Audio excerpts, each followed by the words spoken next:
CA as a career जर निवडायचं असेल कोणाला, हो. तर काय रोडमॅप आहे? रोडमॅप आहे कन्सिस्टन्सी, हं, हार्डवर्क आणि हं. पेशन्स. बरं, हे 3 गोष्टीची जर तुमची तयारी असेल, तर तुम्ही डेफिनेटली सीए बनालच. बरं. कारण की कोर्स खूप आहे हं, हं. आणि एक्झाम टफ असते. हं, हं. पण तुम्ही जर पेशन्स ठेवला, कन्सिस्टन्सी ठेवली, तर काहीच प्रॉब्लेम नाही. करिअरसाठी अपॉर्च्युनिटीज खूप आहे. हं, आता जर आपण बघितलं, इकॉनॉमी ज्या वेनी आपली चालली आहे, हं.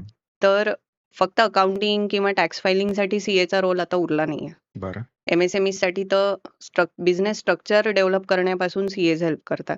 Okay, nice. त्याच्यानंतर तुम्हाला टॅक्सेशन रिलेटेड ॲडवाईस देऊ शकतात. हं, लीगल कंप्लायन्सेस तुमच्या बिझनेस रिलेटेड काय आहे, हं, हं. हे पण सीएस करून देऊ शकतात. बरोबर, आणि देअर आर व्हेरियस अपॉर्च्युनिटीज. बरोबर. तर त्याच्यामुळे डेफिनेटली सीए म्हणून करियर आपण चूज करू शकतो. हं, हं. It is suggested. हं, हं. पण एवढं आहे की तुम्हाला मग पुढे जाऊन जॉब करायचा आहे की प्रॅक्टिस करायची आहे. बरं. तर याच्यासाठी एक व्हिजन पाहिजे. कारण प्रॅक्टिसमध्ये तुम्हाला व्यवस्थित सेट व्हायला मिनिमम 5 इयर्स लागतात.